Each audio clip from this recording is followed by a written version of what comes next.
Assalamualaikum warahmatullahi wabarakatuh. Innal hamdalillah nahmaduhu wa nasta'inuhu wa nastaghfiruh wa na'udzu billahi min syururi anfusina wa min sayyiati a'malina. May yahdihillahu fala mudhillalah wa may yudlil fala hadiyalah. Asyhadu an la ilaha illallah wahdahu la syarikalah wa asyhadu anna Muhammadan abduhu wa rasuluh. Allahumma shalli ala Muhammad wa ala alihi wa ashabihi wa man tabi'ahum bi ihsanin ila yaumil amma ba'd.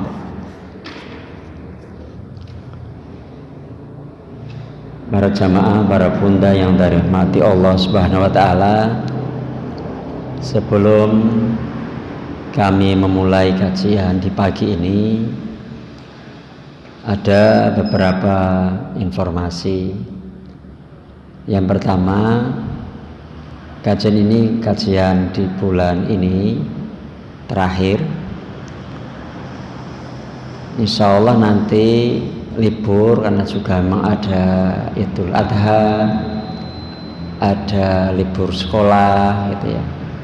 Dan insya Allah kajian akan dimulai lagi 1 bulan lagi kurang lebih, insya Allah tanggal 15 Juli tanggal 15 Juli insya Allah hari Senin, itu yang awal tahun ajaran baru biasanya gitu, insya Allah.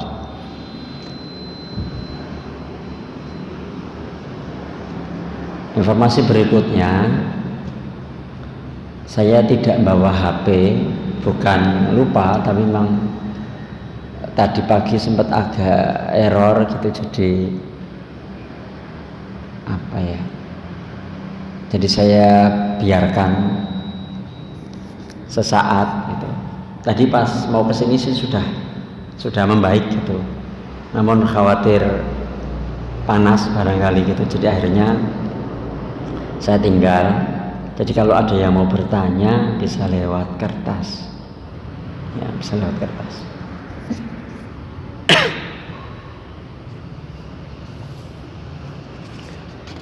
Saya akan mengulas pertemuan yang lalu di visi keluarga Muslim. Landasan untuk memiliki visi tersebut adalah Rabbana hablana min azwajina wa dzurriyyatina qurrata a'yun waj'alna lil muttaqina imama. Ya Allah, anugerahkanlah kepada kami, pasangan kami, anak-anak kami yang qurrata a'yun, waj'alna lil muttaqina imama, dan jadikanlah kami sebagai imam, sebagai pemimpin bagi orang-orang yang bertakwa. Ada 2 hal. Yang pertama, bagaimana agar suami istri qurrata ayun, itu doa, dan itu berarti ada upaya ikhtiar juga untuk mewujudkannya. Bagaimana kita sebagai seorang istri menjadi qurrata ayunnya suami, dari tutur katanya, dari penampilannya, dari sikapnya, agar suami semakin tentram, tenang ya. Demikian juga seorang suami berpikir bagaimana saya menjadi qurrata ayunnya istri bucin gitu ya, jatuh cinta yang kepada suaminya gitu ya, jadi mentaati dan sebagainya begitu ya, karena bahagia gitu bersama suaminya. Demikian juga setelah orang tuanya harmoni, saling qurrata ayun, maka orang tua menjadi qurrata ayunnya anak. Orang tua sangat dirindukan menjadi tempat pulang, tempat bercerita, berkisah atas peristiwa-peristiwa yang mungkin dialami dengan teman-temannya dan sebagainya. Maka anak pun akhirnya akan menjadi qurrata ayunnya orang tua. Orang tua begitu bahagianya punya anak-anak yang sejuk dipandang mata, yang menenteramkan, menenangkan. Nah, kemarin ada yang terlewat. Di sini saya mau nyampaikan penekanannya. Saya ingin menyampaikan tidak ada cara lain yang semuanya bisa menjadi qurrata ayun kecuali sama-sama menjalankan ketaatan kepada Allah Subhanahu wa taala. Dan ini sejalan dengan apa yang kemarin kita sampaikan, bahwa rumah tangga ini harus ada estafet ketakwaan. Ketika waja'alna lil muttaqina imama, jadikanlah kami pemimpin bagi orang-orang yang bertakwa, artinya keluarga A bertakwa, keluarga B bertakwa, keluarga C bertakwa dan sampai Z, maka dipilih salah satunya, misalnya keluarga A untuk menjadi pemimpin, Pak A untuk menjadi pemimpin dari semua keluarga-keluarga yang lainnya. Dan akhirnya visi mewujudkan pemimpin yang bertakwa ini akan juga terwujud. Nah, kalau hari ini kalau kita belum mendapatkan pemimpin yang sesuai kriteria, itu tidak boleh menyalahkan siapapun, kecuali kita introspeksi muhasabah bagaimana kita mewujudkan itu di rumah-rumah kita.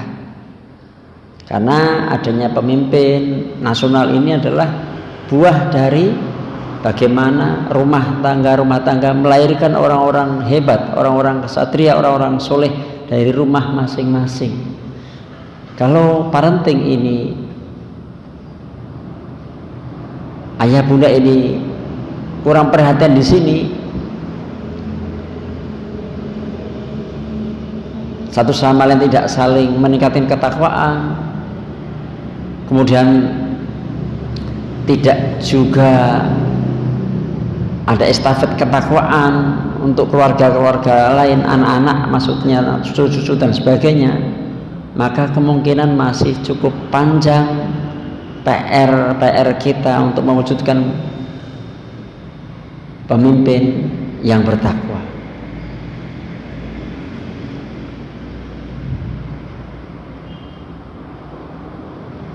Ini harus menjadi sebuah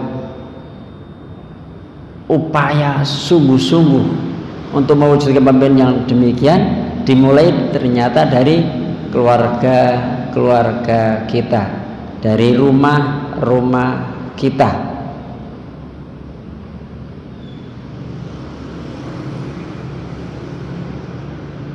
Ini juga sejalan dengan surat An-Nisa ayat 1. Ya ayyuhan nasu taqu rabbakumul ladzi khalaqakum min nafsin wahidah wa khalaqa minha zawjaha wa batha minhuma rijalan katsiran wa nisaa. Ulang lagi di sini, wattaqullah.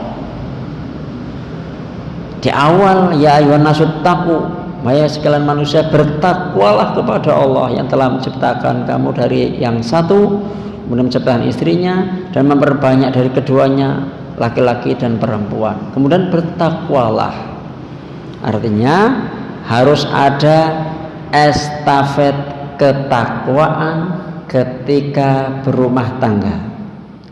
Bisa kita flashback, apakah setelah berumah tangga ini saya menjadi meningkat ketakwanya? Berarti ini menuju ke arah yang tepat.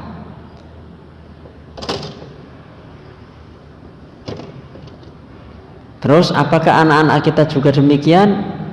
Ya, diikhtiarkan untuk supaya anak-anak kita pun demikian. Ada estafet ketakwaan. Ya. Nah, ini jadi visinya harus ke sana. Harus membuat keluarga-keluarga kita bertakwa.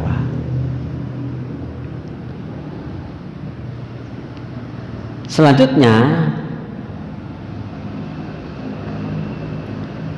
landasan kedua, bagaimana keluarga muslim itu memiliki visi, adalah Quran surat At-Tahrim ayat 6. A'udzu billahi minasyaitonir rajim. Ya ayyuhalladzina amanu qu anfusakum wa ahlikum naro.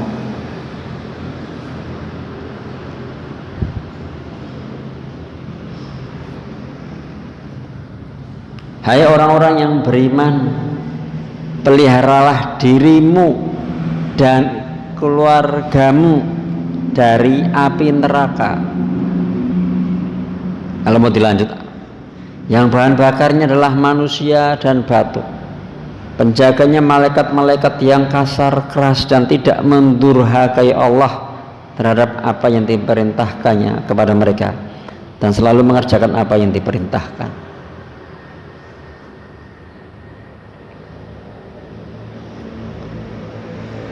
Ayat ini secara tegas mengingatkan kepada kita, khususnya para ayah plus bunda, tapi didahulukan ayah,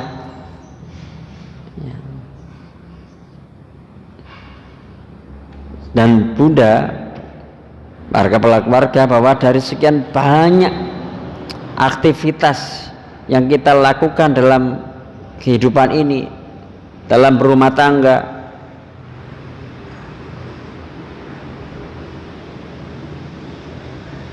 adakah visi menghindarkan diri dan keluarga kita dari api neraka ini sebagai sebuah visi?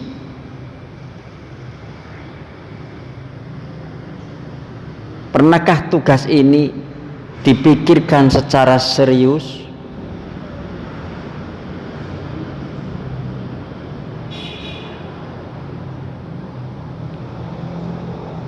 Bagaimana awalnya kita menjaga diri kita supaya tidak terjatuh kepada perbuatan nista, kemudian juga kita menjaga pasangan kita dan menjaga anak-anak kita, dan ini menjadi sebuah serius banget ya.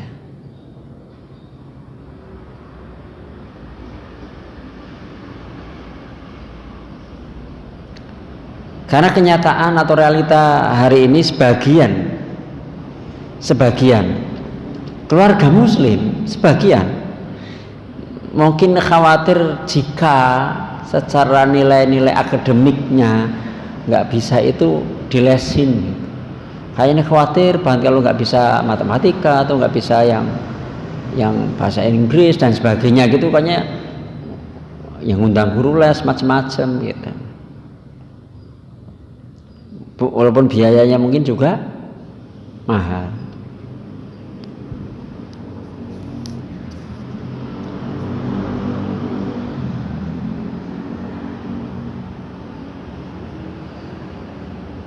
Tapi bagaimana ketika anak-anak ini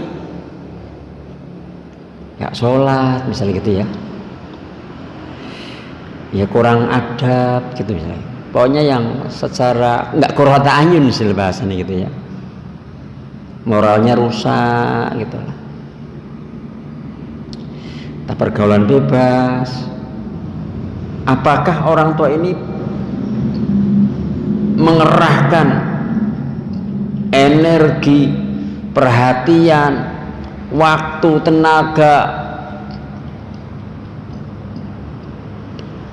finansial mungkin untuk bisa membuat anaknya kembali ke jalan yang benar? Kesungguhan, sungguh-sungguhnya itu bagaimana?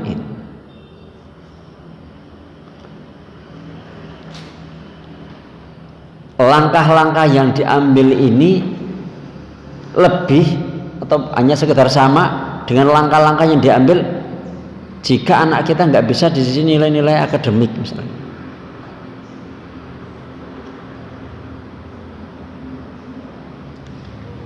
Kalau kita memang mengambil langkah lebih agar anak-anak kita bermoral, tidak melakukan pergaulan bebas, tidak melakukan perbuatan maksiat yang akhirnya menjerumuskan ke neraka, dan itu alhamdulillah, semoga Allah menolong keluarga kita seperti ini. Jadi ini tugas besar ayah bunda setelah menikah. Jadi bagaimana agar ayah bunda ini melakukan pantauan, pengamatan terhadap anak-anaknya.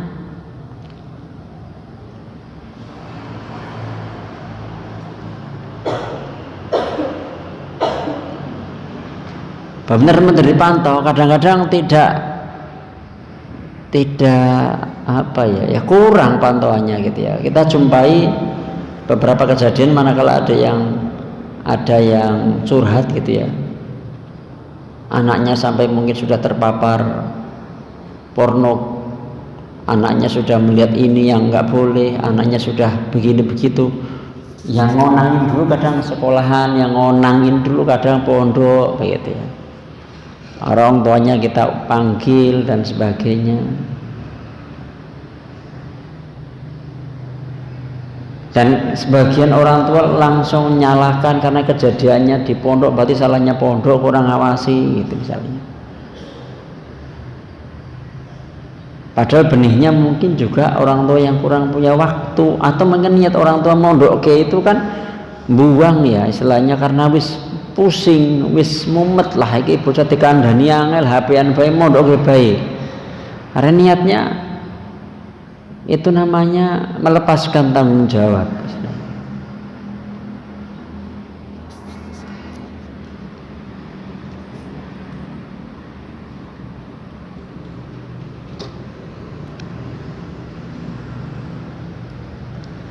Kalau saya mesankan di keluarga saya itu gini, karena jagalah dirimu dan keluargamu dari api neraka itu kan dalam tanda kutip seakan memastikan agar kita, anak-anak istri kita, pasangan kita itu, anak-anak kita itu tidak melakukan perbuatan maksiat, karena dosa itu mengantarkannya ke neraka. Ini menjaga itu supaya tidak berbuat dosa. Makanya misalnya Kak, saya bilang sama, manggil anak-anak saya kan Kak gitu, Kak, kalau sekiranya kadang tidak sholat duha, ya wis, yang penting jangan berbuat dosa.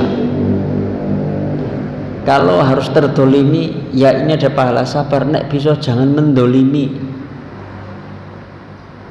Ya kadang-kadang yang kadang lewat tuh perbuatan yang berat tuh ghibah. Kadang saya ngingetin jangan dilanjut, stop kalau enggak ini nanti jatuhnya ke hibah, karena otomatis saja ketika lagi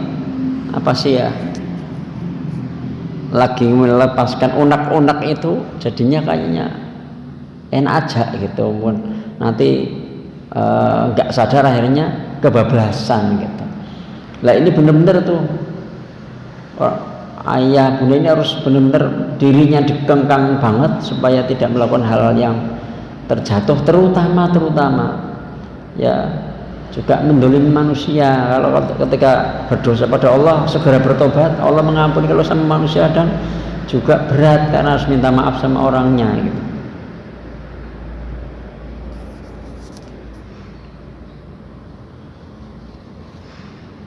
Jadi jangan gini ya kadang memang bahasa-bahasa yang wajar lah gitu ya, masih anak-anak kok, kayak nggak pernah muda aja, memang dia sedang mencari jati diri, jadi kayak diwajarkan gitu ketika berbuat keliru. Kira-kira kalau dibiarkan lama-lama api kecil tuh jadi besar gitu.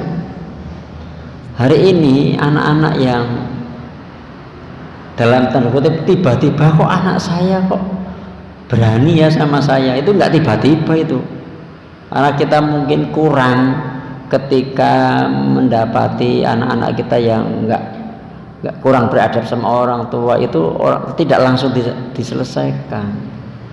Nggak boleh begitu sama Umi, nggak boleh begitu sama Abi, minta maaf, istighfar misalnya gitu ya.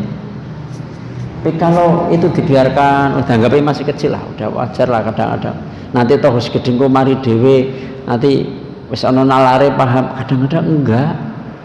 Harus semakin jauh gitu ya.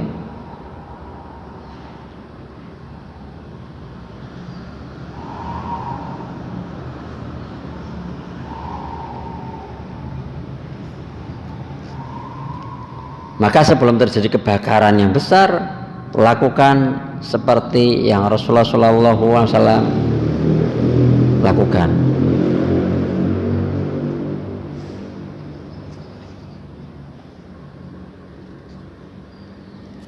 Jika ada satu kejadian yang sepertinya memang kurang pas walaupun masih kecil, Rasulullah mengajarkan kepada kita bagaimana itu. Dari Abu Hurairah bahwa Al-Hasan bin Ali mengambil sebutir kurma dari kurma-kurma zakat, dari kurma-kurma sedekah, lalu ia memasukkan ke dalam mulutnya. Maka Nabi Sallallahu Alaihi Wasallam bersabda hei, tidak tahukah kamu bahwa kita dilarang memakan sedekah, memakan zakat? Hadis riwayat Bukhari, ya, Sahih Bukhari. Nggak dianggap lah cilik lah, memang belum dosa ketika balita, itu belum dosa ketika melakukan itu. Cuman kalau itu kemudian oh ini nggak boleh, jadi menjadi sebuah perhatian besar.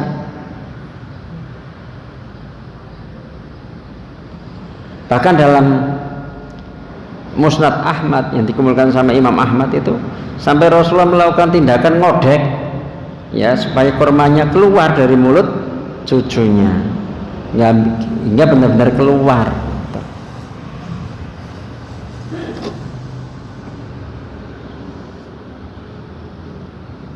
Jadi nggak pakai dalih, lah biarin masih kecil.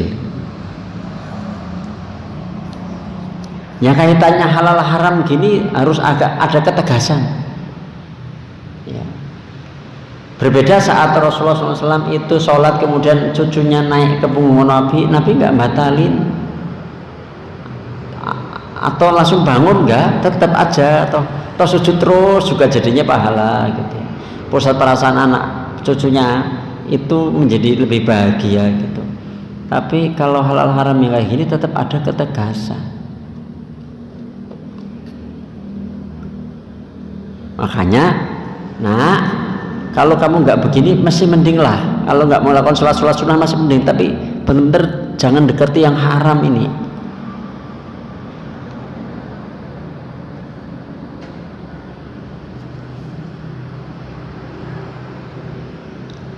Paling sekali saja nggak apa-apa. Atau dalilnya begitu, tidak sering kok. Ini hati-hati, betul-betul hati-hati. Koruptor yang besaran triliunan itu awalnya ya coba-cobanya kecil-kecil, nggak ketahuan, kecil-kecil nggak ketahuan, akhirnya gede. Semua lah, mau jadi ahli ya kecil-kecil, mau sukses di dagang bisnis ya awalnya kecil-kecil, mau menjadi penjahat ya nggak mungkin langsung tiba-tiba jadi penjahat besar gitu. Maka kalimat Rasulullah apa itu? Tidakkah kamu tahu kalau kita tidak boleh memakan harta sedekah? Tetap dinasihati. Karena ini memang punya visi ke depan, menjaga keluarganya dari api neraka.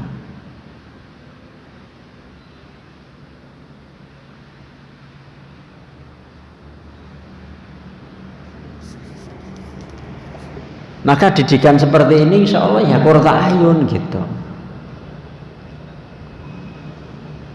Didikan seperti ini menjadi qurrata ayun karena akhirnya menjadi pribadi yang luar biasa. Kelak Hasan, Husain itu orang-orang yang luar biasa pada zamannya.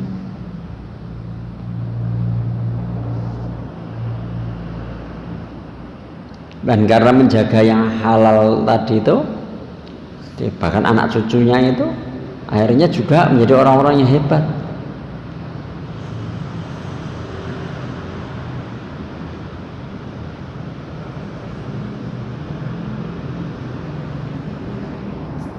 Jadi perhatian lagi betul-betul jangan sudah nggak mengurus gitu ya.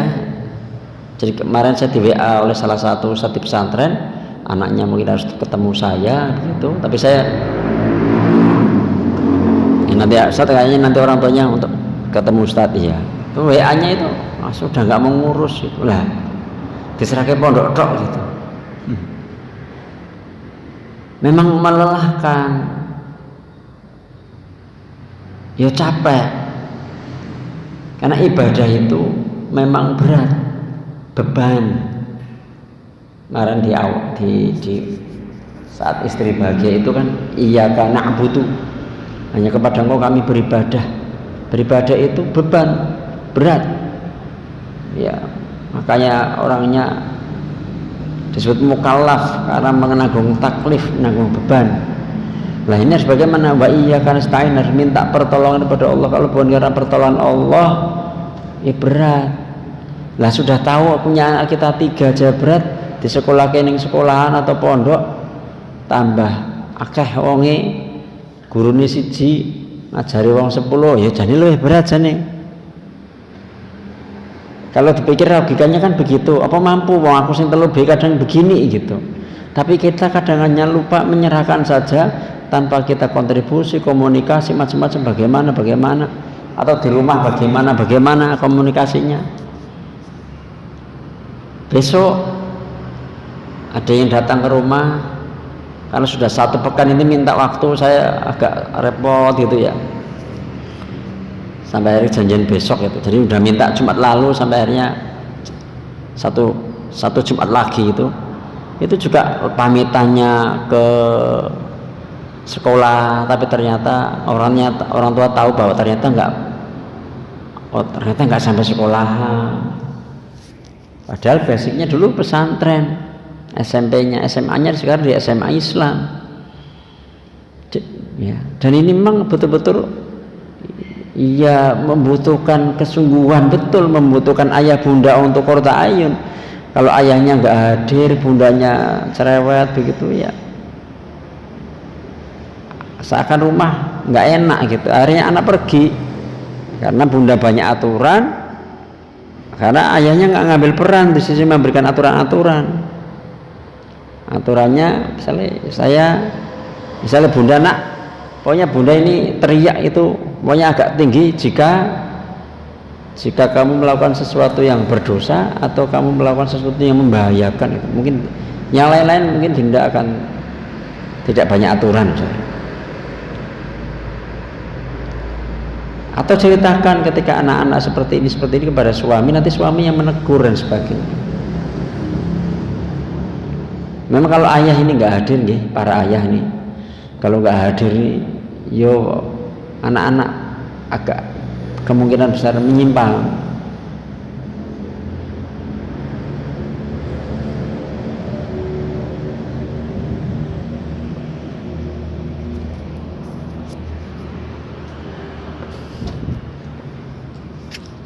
Kemudian sebagai pijakan visi kita ada satu ayat surat At-Tur ayat 21, ini ayat yang membahagiakan ya.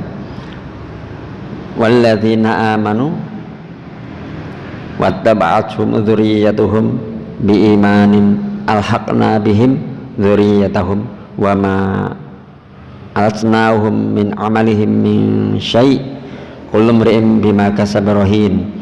Dan orang-orang yang beriman dan yang anak cucu mereka mengikuti mereka dalam keimanan. Ini masih nyambung dengan ayat 1-2 yang tadi saya sampaikan. Ada estafet ketakwaan sehingga meningkat beriman, ini ku anfusakum alikum naron, sehingga menghindarkan dari dosa-dosa di sini. Dan orang-orang yang beriman, berarti kita dituntut untuk yang beriman. Kemudian dan anak cucu mereka mengikuti mereka dalam keimanan. Jadi estafet, betul-betul estafet ketakwaan. Kami hubungkan anak cucu mereka dengan mereka, dan kami tiada mengurangi sedikit pun dari pahala mereka. Tiap-tiap manusia terikat dengan apa yang telah mereka kerjakan. Jadi kalau sama-sama beriman, nanti dihubungkan lagi di mana? Di surga. Akan ketemu lagi sama-sama di surga. Inilah ibadah yang akan dilanjutkan lagi di surga, cuma satu, yaitu rumah tangga. Sholat nanti berhenti, puasa nanti berhenti, zakat nanti berhenti, tidak ada ibadah lagi. Tapi rumah tangga nanti ketika masuk surga akhirnya dipertemukan. suami istri yang sama-sama beriman dipertemukan, dengan anak-anak yang sama-sama beriman, dengan anak cucu sama-sama beriman dipertemukan. Artinya berarti kita desain keluarga-keluarga kita untuk menjadi beriman dan bertakwa.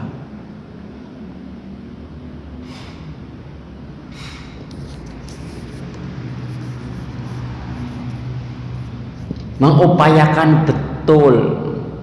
Namun sekali lagi, ini tidak dipol-polke ning sekolahan atau ning pondok.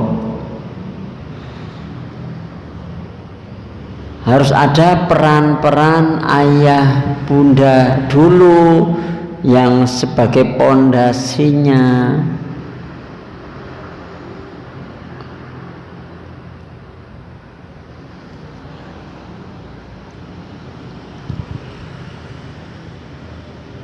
Al-Madrasatul Ula, ibu adalah madrasah pertama dan bapak kepala sekolahnya.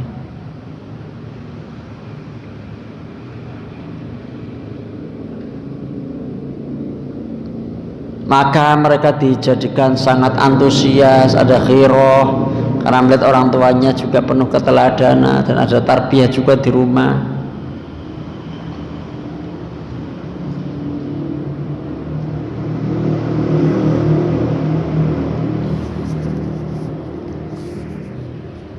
Jadi terus mengupayakan keluarga-keluarga beriman ini.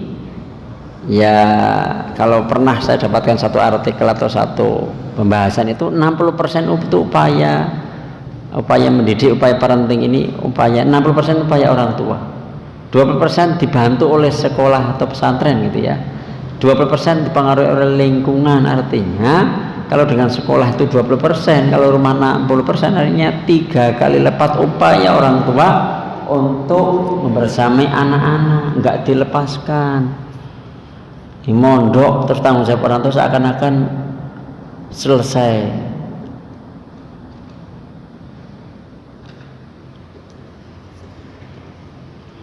Tidak demikian, nggih.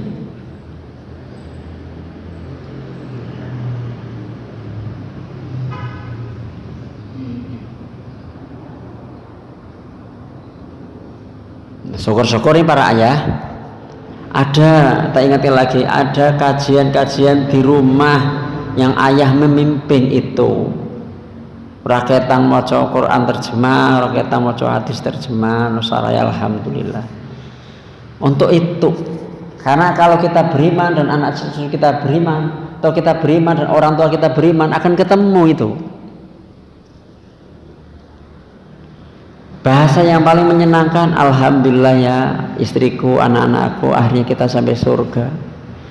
Terima kasih ya mas, kau telah mengajak kami ke surga. Terima kasih ayah, kau telah membimbing kami ke surga. Oh, wah, itu dialog-dialog indah pada saat di sana. Nggak terpisahkan antara orang tua dan anaknya.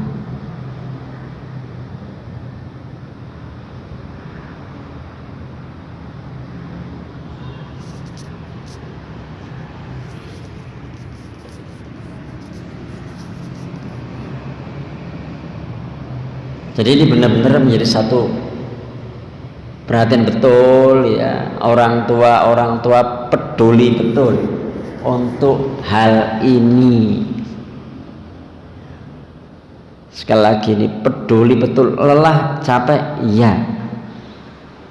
Bunda, ayah bunda, sholat itu perintahnya dari Allah langsung tanpa melalui perantara malaikat.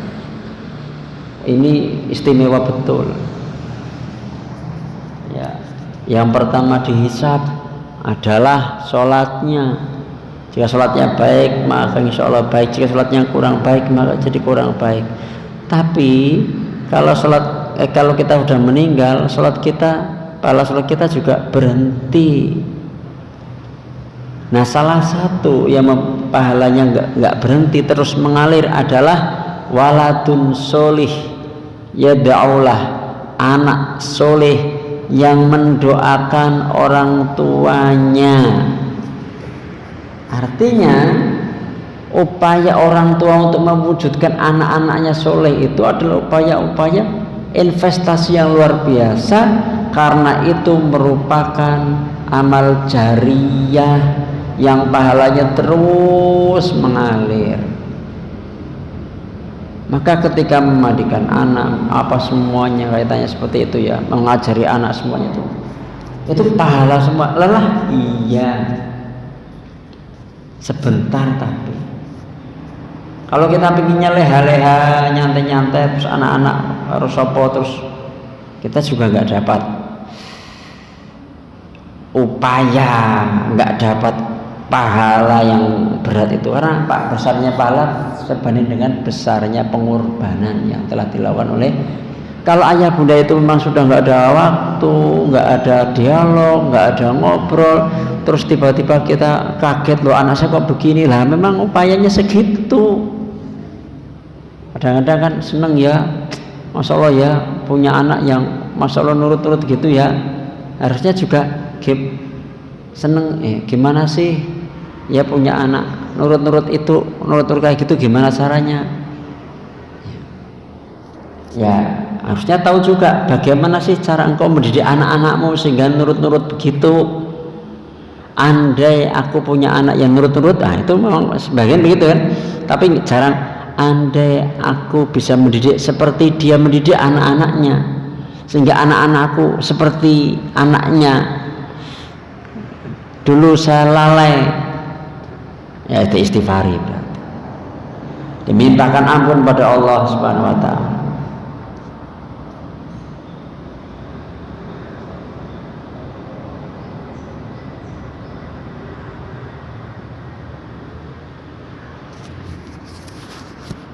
Ayah bunda yang dirahmati Allah SWT,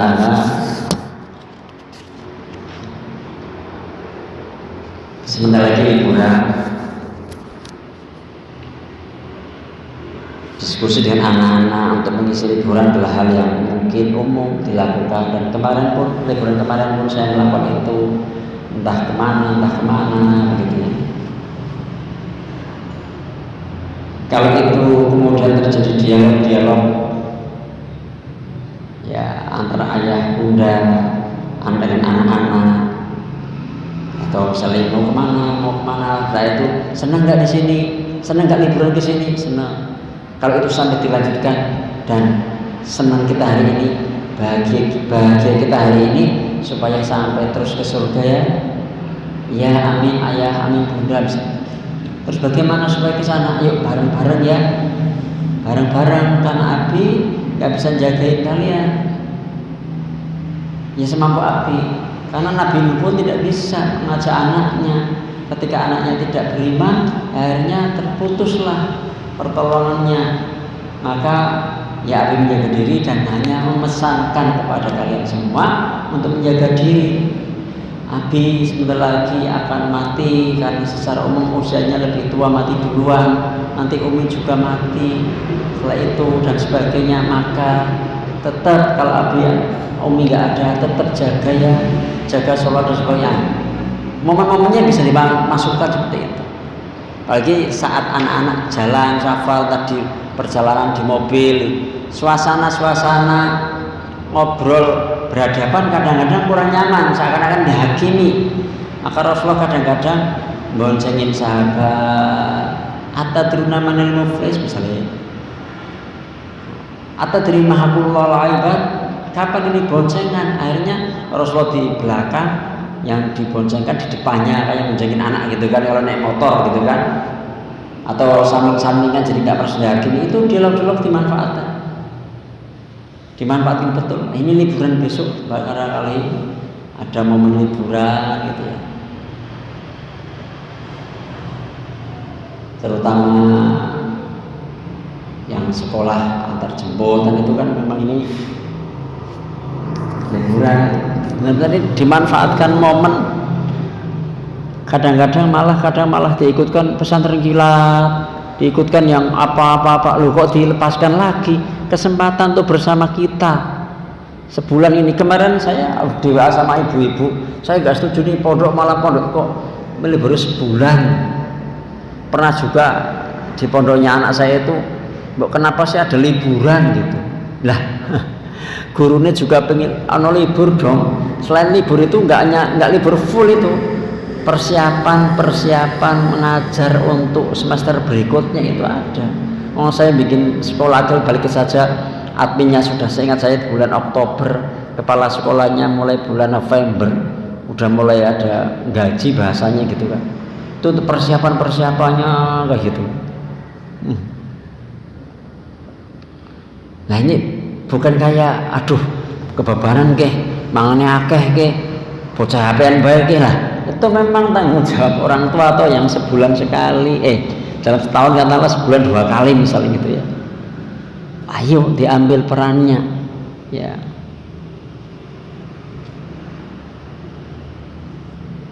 Jadi dialog seperti ini penting sehingga setiap anggota keluarga paham untuk memelihara niat dalam menjalankan semua aktivitasnya. Mereka menjadi suka beribadah, berusaha menjalankan dengan sebaik mungkin agar diterima Allah SWT. Ya, seperti bila sholat ya sholatnya tepat waktu, syukur laki-laki berjamaah, tidak ketinggalan takbiratul ula di sholat pertama, itu terus disemangatin. Ibadah-ibadah yang lain juga demikian, yang wajib-wajib, menutup aurat dan sebagainya. Plus bagaimana agar tidak terjatuh kepada perbuatan maksiat. Kalau sudah berbuat maksiat diupayakan untuk langsung diminta untuk istighfar. Selanjutnya perbuatan-perbuatan amal-amal sunnah dipantau, diingatkan untuk menutupi amal-amal wajib yang masih kurang sempurna. Ya diingatkan. Pertanyaannya udah agak banget.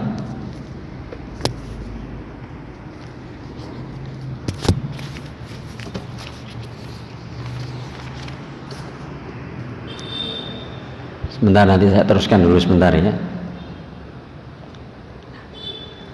Saya teruskan penutup nih, pertama udah banyak. Ada satu kisah nyata ini terjadi dialognya di mana? Dialognya di mobil, di kendaraan.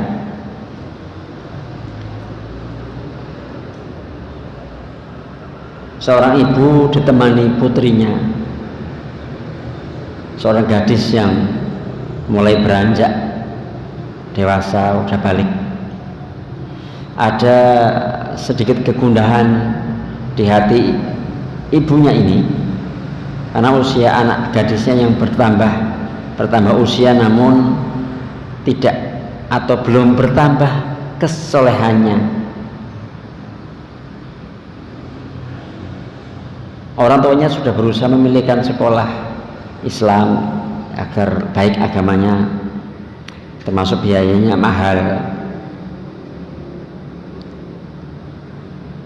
Kemudian ibu tadi memandangi anak gadisnya itu, berkata, "Nak, setelah saya balik hingga usiamu sekarang ini, ibu perhatikan sholatmu masih belum teratur."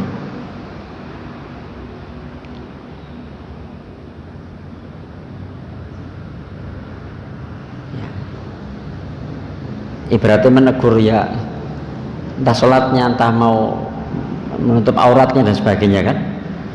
Perkataan ini terus meluncur tanpa respon apapun dari sang putri. Anaknya biasa aja gitu, kayaknya agak keras gitu hatinya.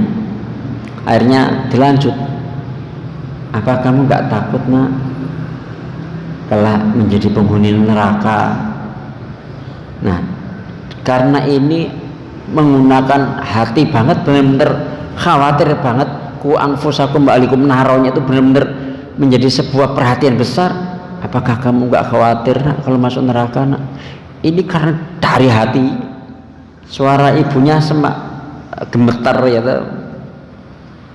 terputus akhirnya dengan tangis yang tak terbendung, tak tertahankan.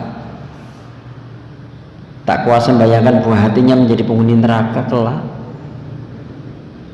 Akhirnya karena ini dari hati ini, putrinya ini tiba-tiba jadi kayak terhenyak gitu, kaget gitu, kok sampai nangis ya.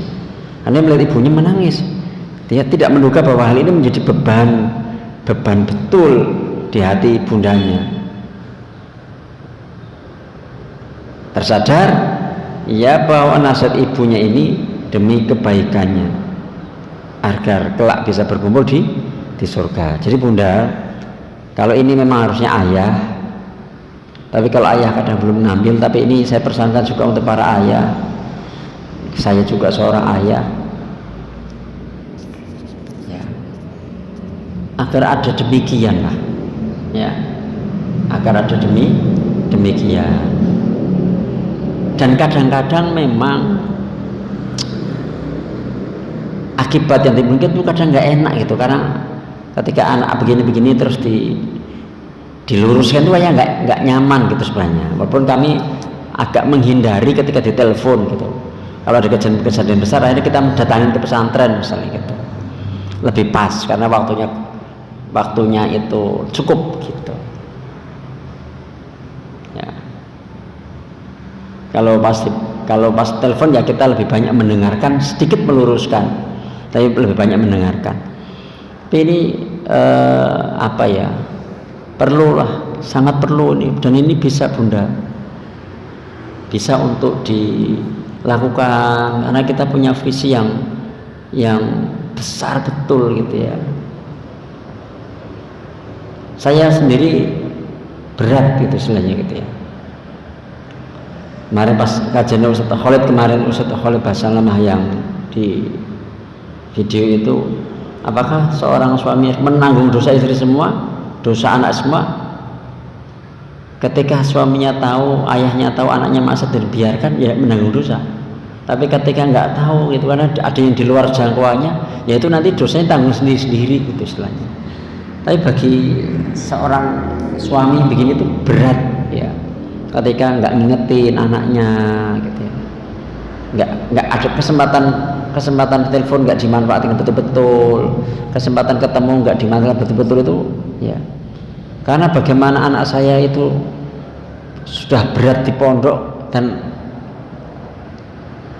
ya berat, nangis bolak-balik, bahkan sampai ini kan masuk kelas 1 SMA mau kelas 2 SMA itu masih nangis kadang-kadang gitu. Tapi bagaimana terus kita dorong, nguatin, datangin gitu ya, itu terus begitu ya. Anak ini ayah harus begitu, dan nyaris nengok pesantren itu ke saya bukan uminya gitu. Anak kekuatan ayah sebenarnya seperti itu nih para ayah yang mendengar ini di YouTube ya. Jadi ini betul-betul harus tampil para ayah, harus hadir gitu ya. Anak yang pinter pun, anak yang mampu secara akademik tapi bisa jadi goyah kemudian keluar karena tidak tayoh, tidak tangguh untuk menghadapi tekanan-tekanan di luar, ketika ayah itu tidak membuat anak itu menjadi kuat tangguh gitu. Karena ayah ini yang begini, yang kadang melarang, yang kadang melatih keberanian, yang melatih kemandirian, itu ayah yang tega gitu.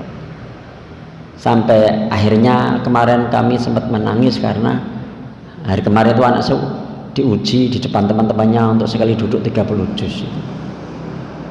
Kalau hari ini berarti ujian untuk tajwidnya itu, untuk sarah sanad tajwidnya gitu. Itu harus 4 tahun gitu ya, harus bergulir dengan nangis, nggak betah dan sebagainya. Tapi saya nggak ingin keluar, tapi ini cerita saya begini dan sebagainya. Ini harus intens terus begitu ya, karena kita punya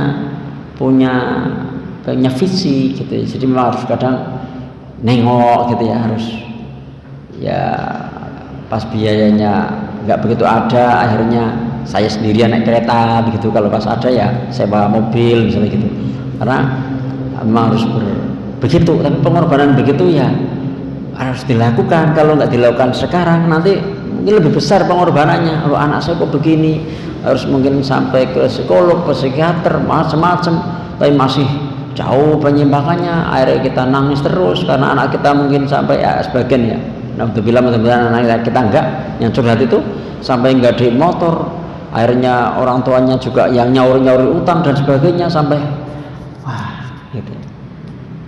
Sampai yang saya kenal deket ya, karena ini termasuk yang menghadiahi saya umroh pertama, itu adalah itu sampai anaknya narkoba, sampai anaknya masuk penjara, dan terakhir kemarin juga ada kemarin lagi ditangkap karena masuk penjara lagi gitu.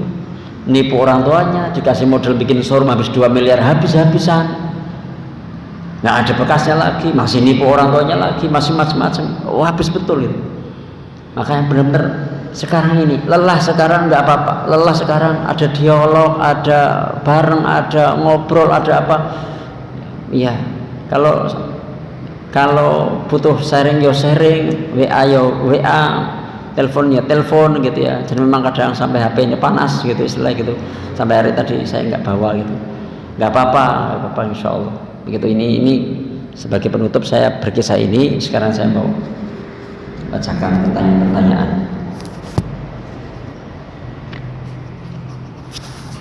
Anak laki-laki yang sudah beranjak balik mulai sering banyak main di luar rumah dengan temannya.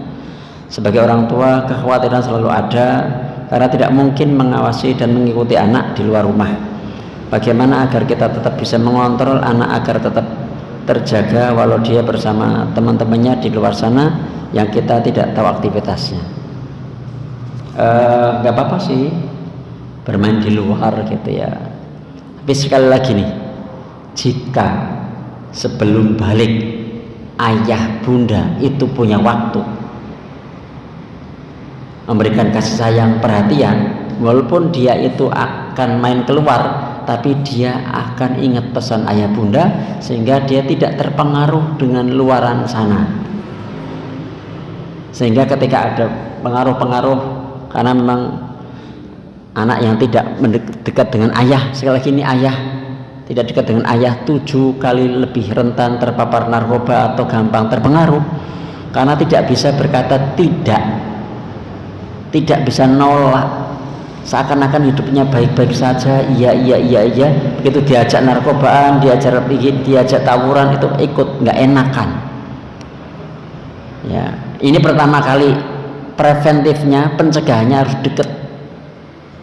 Nah, kalau sudah mungkin belum deket, akhirnya mungkin jadinya asik di sana dengan teman-temannya. Walaupun sebenarnya kalau main sama teman-teman, toh dia cerita juga di rumah, tadi saya main kesini, begitu nggak, alhamdulillah masih begitu. Tapi kalau sampai nggak mau cerita sama orang tua dan asiknya sama teman-temannya, ini kemungkinan memang dulu kita kurang asik ya.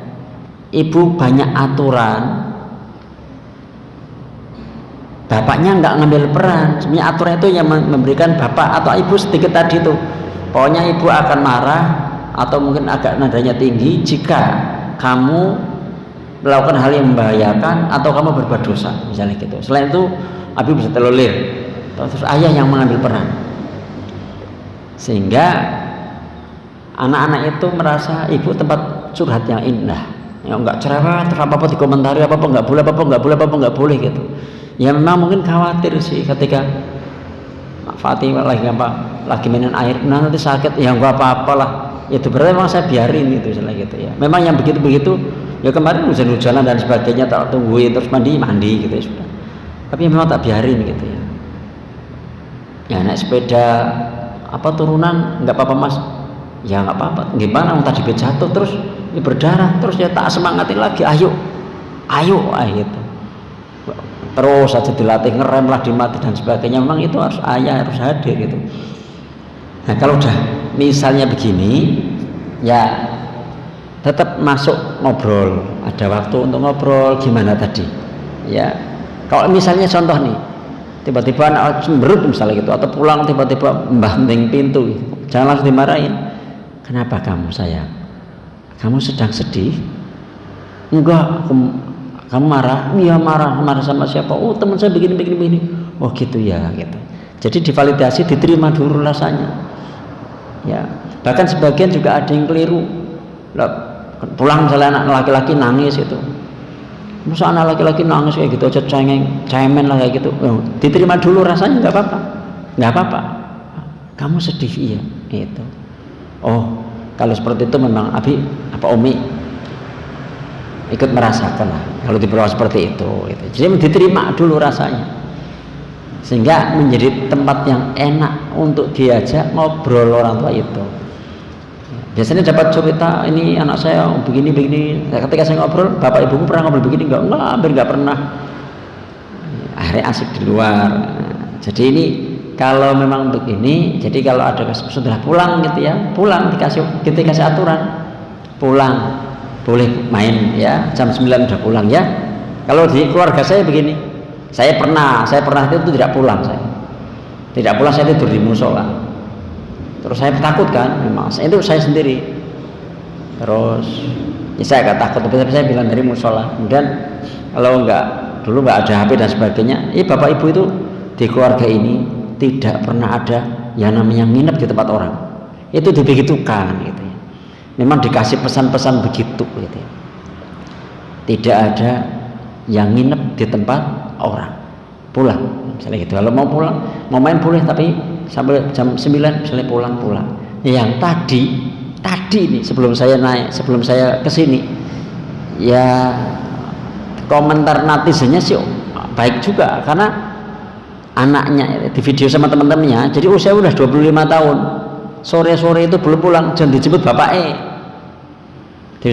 terus pamitan sama teman-temannya gitu ya, dan langsung bapaknya jauh eman daripada anaknya kenapa-napa, dan anaknya patuh gitu ya, itu pulang aja gitu, saling pamitan sama teman-temannya gitu, sama temannya tertawa lah selama tahun gitu bahasanya gitu ya itu sampai begitu ya. Saya sendiri gimana ya untuk yang hari ini gitu, kalau yang selama tahun nggak mau sok sih gitu ya, tapi itu tadi saya lihat video begitu tuh, tadi sebelum saya kesini itu istilahnya gitu ya.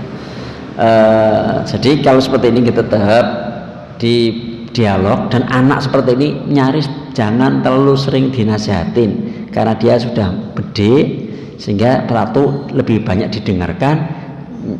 Yang nasihatin siapa? Bapak, karena bapak itu ngomongin sidik tapi pas gitu.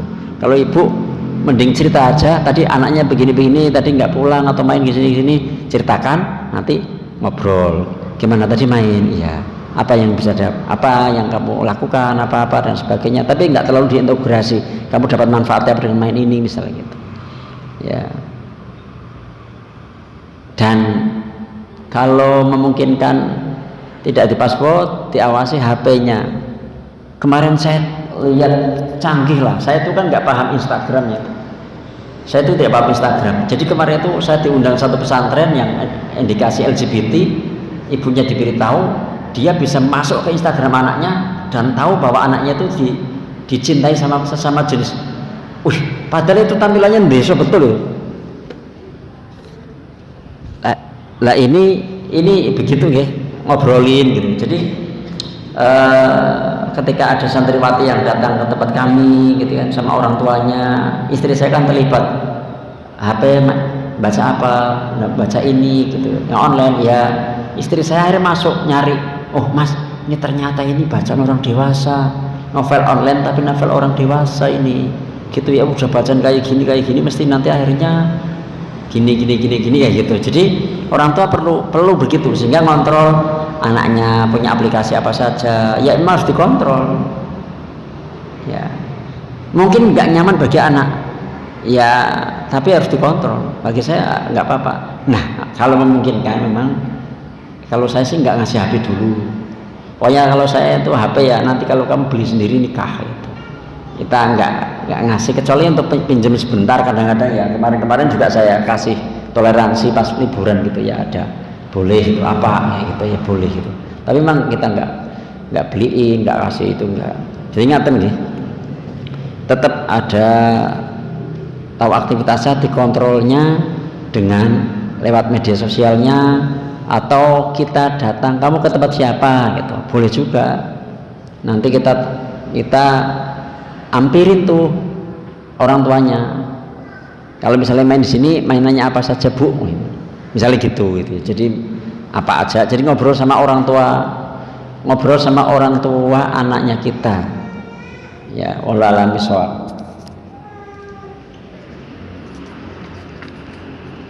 Ini agak mulur sedikit ya, jam 11 lebih nggak apa-apa nggih. Bagaimana cara supaya anak mau bercerita saat jadwal penelponan pondok? Karena anak cenderung cuek tapi ingin ditemani. Ya dibuka dengan pertanyaan. Ya, kakak gimana kabarnya, sehat, gimana dengan teman-temannya, dibuka dengan pertanyaan. Ya, pertanyaan itu akhirnya membuahkan jawaban. Istri saya dulu introvert, saya buka pertanyaan, saya ingin jawab, kemudian saya kayak curhat, kira-kira bagaimana ya. Akhirnya istri saya sekarang ya orang introvert meneng istilah gitu ya. Nah ini seperti itu, jadi memang dimulai dari pertanyaan kita. Nah kita pun jangan kaku gitu ya. Gimana kakak sehat, masya Allah gitu kan, bisa ngikutin kan ya, seneng kan ya, betah gitu kan. Apa yang ingin kakak ceritakan apa? Ya, pertanyaan tidak hanya ya apa tidak, apa yang ingin kakak ceritakan, apa yang sekarang dirasakan tuh teman-temannya baik-baik kan semuanya, makan semuanya gitu. Bisa ngikutin gitu. Walaupun pertanyaan awalnya mungkin iya bisa, tapi setidaknya mending ya, setidaknya mending. Dan betul-betul kita antusias ketika ada jadwal penelpon ini, antusias betul. Saya itu kalau sedang ngisi kajian kadang itu nelpon, berarti saya nanti apa sih kan, berarti kan sekarang flash telepon, walaupun bukan WhatsApp, bisa telepon double gitu ya. Jadi istri saya nelpon pondok gitu, nanti istri saya nelpon saya gitu, walaupun saya izin, saya berhenti dulu ya, ini penelponan anak saya, itu saya padahal sedang ngisi kajian. Jadi memang kadang-kadang begitu, eman-eman gitu. Jadi pas kemarin di mana, Mas ini Naswa nelpon, oh, sebentar ini lagi di sini, nah saya pulang, pas apa, jadi benar dimanfaatkan betul gitu, dimanfaatkan betul, gimana kabarnya, apa yang dirasakan dan sebagainya, manfaatkan betul. 1/4 jam itu kami dapatnya 1/4 jam ya, 2 pekan sekali lagi, 1/4 jam itu betul-betul supaya anak mau cerita, mau nangis dan sebagainya nggak apa-apa. Nah kami mendapati jika pas ngobrol di telepon itu kayaknya kurang, ada sesuatu yang masih ganjel, kita izin sama pondok, akhirnya kita izin telepon lagi di luar hari itu. Kita lakukan seperti itu. Kayaknya nih ganjel nih, masih nangisnya belum tuntas nih. Ada kan setanggung ya, 1/4 itu. Akhirnya kita apa istilahnya? Kita minta izin untuk telepon lagi. Dan kita tahu kadang-kadang kalau anak kita lagi nggak cocok dan sebagainya itu kita tahu gitu walaupun dari telepon. Ya. Wallahu a'lam. Bagaimana kita memberikan rasa nyaman pada anak-anak yang sudah balik agar mereka bisa enjoy untuk berkomunikasi tentang permasalahan yang mereka hadapi. Tetap masih bisa dipeluk kan, ya, tetap masih dipeluk, tetap dicium, kemudian ya kita kasih apresiasi. Apresiasinya bukan anak abi hebat, bukan. Yang diapresiasi itu prosesnya.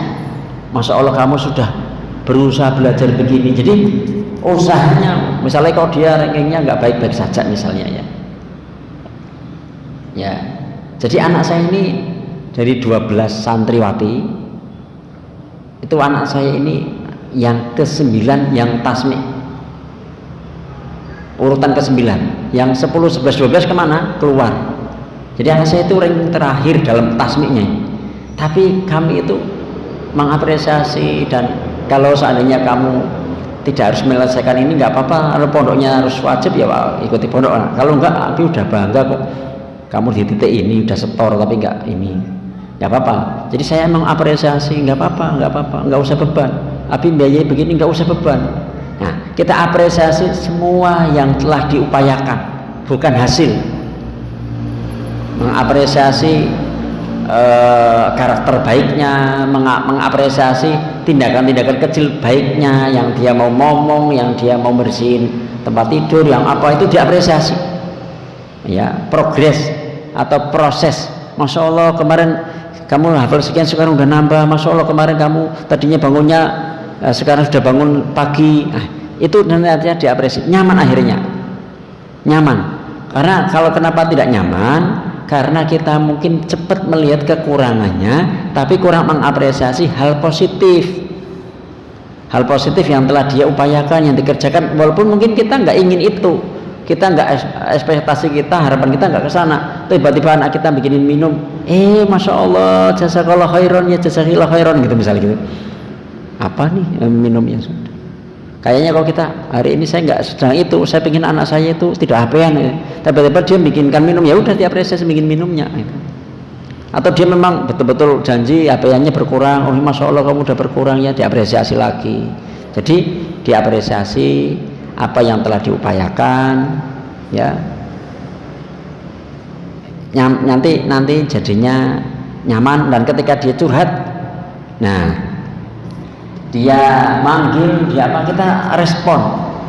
Yang buat hari ini anak tidak nyaman, terutama anak-anak kecil ini, sebenarnya kita sedang manggil, dan kadang-kadang juga saya mengalami ini Bunda, kalau nggak diingatkan istri saya, makanya harus suami istri harus saling kompak ya. Kadang-kadang kalau lagi serius, karena otak laki-laki itu kalau udah serius itu satu, Kamila manggil, nanti istri saya, Mas Kamila manggil, oh ya.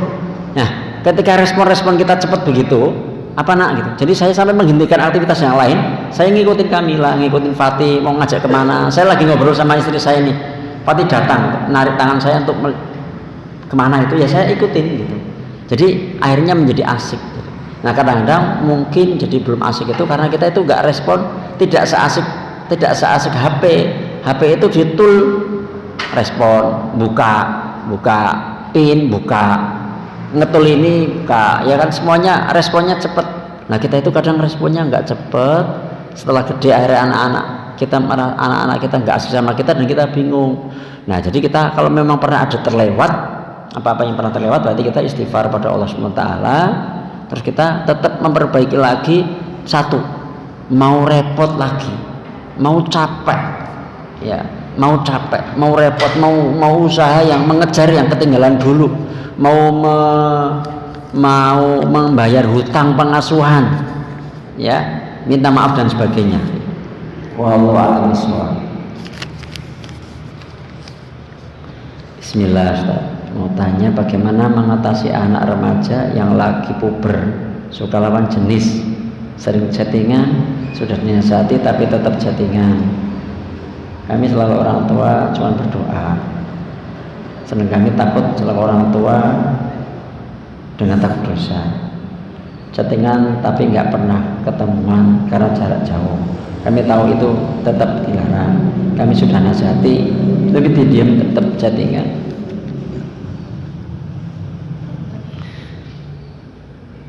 Bunda ngobrol gini, ini laki-laki perempuan ya, kakak udah mulai jatuh cinta ya. Alhamdulillah, Abi Umi bahagia karena kakak itu udah jatuh cinta, itu wajar Kak, itu normal gitu. Dan saya tidak ngonangin anak saya chattingan karena anak saya pun nggak punya HP, tapi sengaja memang saya tanya, kakak sudah mulai jatuh cinta gitu. Kan malu kan itu. Hari ngaku sih gitu, ngaku gitu misalnya gitu. Nggak apa-apa Kak. Dulu Abi juga jatuh cinta usia segitu gitu ya. Dan Abi ngalami itu dan wajar aja. Cuman kamu masih punya masa depan, masih panjang, kamu rencana kesini. Kalau itu jodohmu nanti ketemu insya Allah. Ya bini malah kadang mengganggu hafalan saya, tiba-tiba ingat, kadang-kadang dan sebagainya. Maka dari itu ya doakan saja. Kalau memang itu menjadi doamu, nanti jodohmu ya itu ketemu sama kamu. Tapi kalau enggak, ya kamu harus, karena kamu masih panjang, kamu masih ya nanti masa depanmu, karena kan belum siap nikah. Kalau udah siap nikah, memang kita sih sudah sepakat ya sama istri saya, misalnya lulus enggak sampai harus kuliah selesai enggak apa-apa misalnya gitu ya, harus selesai enggak boleh, tapi kan masih SMP SMA gitu, jadi ya nantilah gitu, sehingga kita pun nanti sambil nyari-nyari gitu ya, ada ikhwan-ikhwan yang pas misalnya gitu, nggak apa-apa kalau nikah cukup sudah memenuhi aturan negara gitu, nggak apa-apa. Beberapa teman-teman anaknya temen gitu ya, lulus SMA kemudian pengabdian terus dinikahkan. Saya tanya kenapa Pak dinikahkan? Udah centil-centilnya saat ini, sedang centil-centilnya ini, kalau tidak saya kasih sekarang nanti gimana? Ya memang tetap disiapkan. Jadi saya nyiapkan tentang ilmu rumah tangga ya, pas kemarin liburan itu ya saya bahas ilmu rumah tangga gitu, saya siapkan juga gitu, jadi ngobrolin. Jadi alhamdulillah, karena langsung tegas nggak boleh pacaran gitu, itu berhenti di situ, nggak ada penjelasan bagus, itu nanti berarti aku nggak boleh jatuh cinta sama lawan jenis, apa bolehnya aku dengan sejenis. Itu yang beberapa kejadian kan begitu. Jadi di alhamdulillah berarti anak Abi, anak Umi normal, suka sama lawan jenis, alhamdulillah gitu ya. Dan ini ya Rasulullah menyampaikan, kalau belum siap nikah apa dulu? Kamu puasa ya, puasa, kamu berdoa, kamu sekarang memperbaiki diri, kalau semakin baik nanti akan didatangkan yang lebih yang baik. Kalau memang itu jodohmu, insya Allah ketemu. Nah memang saya cerita ya, bisa cerita karena saya memang ketemu sama istri saya itu kan hari singkat lah ya, hari singkat betul. Saya telepon sama Mak Comblang hari Ahad, hari Sabtu, hari Senin saya ketemu sama kakaknya istri, hari Selasa saya nador, hari Jumat saya lamar gitu. Jadi memang Abi sama Umi juga enggak pacaran. Kemudian memang itu jadi enak saya menyampaikannya gitu ya. Insya Allah nanti ketemu sesuatu yang memang Allah takdirkan ketemu. Sekarang selesaikan ini, selesaikan hafalannya atau pondoknya dan sebagainya, diselesaikan. Ya tetap diobrolin gitu ya. Ya jangan dipupus rasa cinta-cinta itu. Memang itu Allah yang ngasih Kak ya. Cuman ya kalau ini chattingannya ya dikurangin. Ya tetap dinasihatin. Jangan sampai digalakin, tapi tetap diingatkan. Toh masih alhamdulillahnya masih tidak ketemuan gitu ya. Jadi dengan bahasa yang kita itu mengerti, dan kamu jatuh cinta ya Allah ya dipahamkan bahwa dulu Umi Abi jatuh cinta usia seperti kamu gitu ya. Jadi ya itu fitrah ya, fitrahnya jatuh cinta sama Allah, jadi fitrahnya. Tapi nanti ya Abi pun tahu Abi nggak pernah pacaran sama sekali, dan kata-kata I love you, aku cinta kamu, dan itu Umi yang mendapatkan, nggak ada orang lain. Itu memang saya sampaikan begitu karena memang alhamdulillah saya nggak alami pacaran ya, sehingga itu menjadi bahan tak ngomong kepada anak-anak saya. Jadi tetap ya kesempatan ngobrolnya sering ngobrolin, dengerin gimana gitu ya, gimana. Jadi didengarkan rasanya, diterima rasanya anak-anak itu ya, lalu dibatasi. Coba kita besok sama-sama puasa ya, tetap diredam puasa, tetap diredam, insya Allah begitu ya. Nah HP-nya kok ada HP ya, nah itulah yang membuat kadang-kadang berat ya, HP-nya dibatasin juga berarti ya, sehingga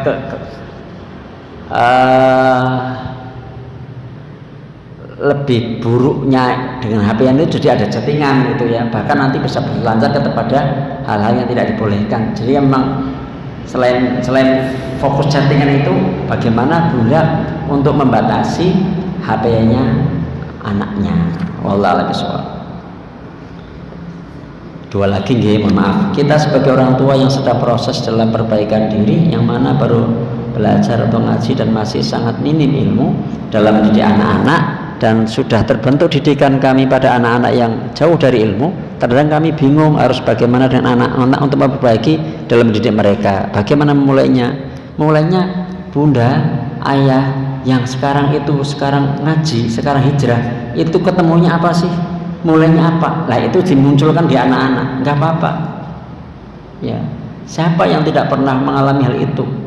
Ya, saya dulu sebelum mondok ya ibaratnya aktivis acara-acara PHBI istilahnya gitu ya. Ya begitulah. Saya dulu rohis SMA misalnya kayak gitu, itu ya saya alami acara-acara yang gitu-gitu, yang belum ngaji dan sebagainya. Nah ya terus pertama doa gitu ya, keteladanan ayah bunda hari ini yang dulu pernah keliru didikan, minta maaf, meluk gitu ya. Itu pun saya lakukan. Saya minta maaf sama anak saya sering meluk anak saya ya, saya doakan anak saya ya. Sekarang jadi teladan yang baik. Ada bekas-bekas luka? Ada ya. Janganan bunda nggih, saya lulusan pondok pesantren, saya belajar jiwa pun saya malah melukai anak saya. Makanya sekarang saya dakwahnya sekitar parenting gitu. Ayo mencegah para ayah bunda jangan seperti saya, yang saya punya basic aja pernah melukai anak saya gitu. Anak saya kemarin sampai ngobrol sama istri saya, anak kita sampai tasmi sekali duduk 30 juz ini, ya Allah Mi gitu. Saya ingat betapa dia dulu mungkin takut pada saat karena ngaji menghafal Quran kecil pernah saya marahin istilah gitu tuh, saya ketika itu tuh ya Allah aku dosanya aku ya gitu, dan anak saya ternyata tidak trauma walaupun akhirnya mundur ya berarti dia yang ke-9 bahasanya gitu, teman-temannya kan udah pada duluan gitu. Tapi alhamdulillah itu tuh saya istighfari, pokoknya kalau ada kejadian apa-apa yang menimpa anak saya yang ini karena saya ini maksiatnya saya, ini dosa saya dulu ini, kayak gitu. Jadi ketika anak kita sedang baik-baik, ini dosa saya, itu istighfar terus kita minta maaf sama anak, berarti mulai kedekatan, menjalin kedekatan, ngobrol bareng, jalan bareng, makan bareng. Mungkin awalnya belum mau dipeluk juga belum mau, iya awalnya, terus nanti lama-lama terus dimulai ngobrol, diajak jalan bareng. Mungkin pertamanya belum mau, ya udah aktivitas bersama di rumah, makan bareng, nanti makan di luar terus, dan memang upayanya terus itu ngobrol gimana gitu. Ada yang kamu tidak cocok sama Abi sama Umi, kamu pernah terluka sama Abi sama Umi, ceritakan saja, maaf ya begitu ya, seperti itu ya. Terus nanti dibimbing, didoakan. Abi sama Umi dulu baru tahu ilmu sekarang ini, dan saya Abi sama Umi berharap kamu lebih baik lagi ya, kamu lebih baik lagi, tapi nggak harus menuntut kamu mondok, nggak apa-apa, tapi kamu ngajinya lebih duluan ya. Kalau Abi Umi sekarang ngajinya setelah menikah, ya kamu sebelum menikah udah mulai ngaji gitu ya. Kalau kamu mondok alhamdulillah, kalau SMP ini belum mondok nggak apa-apa, nanti SMA mondok ya. Nah misalnya kayak gitu, jadi ada tali ulur yang nggak memaksa. Kadang-kadang kalau kita baru ngaji mondok oke, bahkan awal